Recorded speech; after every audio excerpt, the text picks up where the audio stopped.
Action মাদকের বিরুদ্ধে মাদক ব্যবসা করিস না। মুরব্বীরা প্রায় 20 এই দোকানে প্রায় 20 কোটি লোক পয়সা দেয়, কারণ ভোক্তাটা তো মনে হয় আরো 27 কোটি। তা আমি গেছি, আমার সাথে জানি আসার আগে ছিল, যাই হোক যা সবাই বললাম, দেখো আমি আমার কথা অনেক বিরক্ত হইতেছে এবং চার দোকানে মনে হয় যে আমি 3-4 বার করে বলছি যে আপনারা যান, কিন্তু আলোচনা শুরু হয়ে যেতেছে, বিল হইতেছে, কেউ চা হইতেছে, কেউ ফাউল হইতেছে। আমার মনে হয় যে আমার ব্যক্তিগত কোনো কাজ, এই বিষয়ে আমার খুব কষ্ট লাগছে, খুব দুঃখ লাগছে। এখনো বই রয়েছে, মনে করেন যে আমাদের আর একটা মুরব্বী মনে হয় যে আরো 10-15 তারা বসে আছে, এরা যদি মুরব্বীরা আসতো পরিবেশটা একটু সুন্দর হইতো। তাহলে যেহেতু আমার কোনো ব্যক্তিগত কাজ না, আর যেহেতু মনে করেন যে আমার গলি করে আমার এরকম লোক বলে, আমার যদি ব্যক্তিগত কোনো কাজ হতো, ফাটার পরে কোনো কুতুব জন্মাইছে না যে আমার গুলি করে মারেন, আমি মানে বলতে পারবো।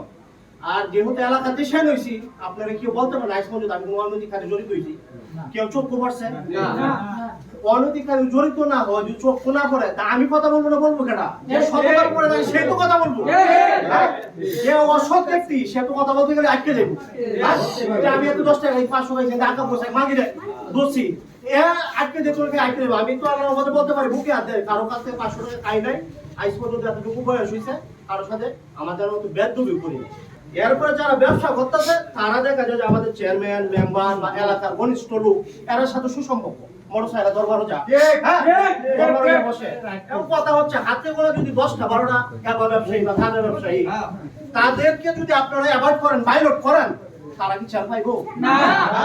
তাদেরকে যে মোটরসাইকেল লই আপনারা ঘুরেন চান ব্যক্তিগতভাবে, তাদের ওজন বাড়তেছে না, আপনার ওজন বাড়তেছে। চিন্তা করছেন জায়গা থেকে বুকটা ফাইটে যাইতেছে কষ্টে। যদি সবাই সবার জায়গা থেকে আসেন, আমি সর্বোচ্চ চেষ্টা করব, সর্বোচ্চ সময় দিব। আমি পিছুয়ে যাতে দয়া করে আজকে থেকে আমার মাফ করে দেন, আমি আমার এলাকা ছেড়ে দেব। কাটলে হবে না। বক্তব্য গত তারিখে অনেকেই দিয়েছেন, অনেকেই ছিল, আজকে গত 1 সপ্তাহ ধরে সকলের কাছে দাওয়াত পৌঁছেছি, সকলে জানে, আজকে তারা নাই কেন আমাকে বলে মাদকের আস্তানা ভেঙে দাও, গুড়িয়ে দাও, চুর ডাকাতের আস্তানা ভেঙে দাও, গুড়িয়ে দাও।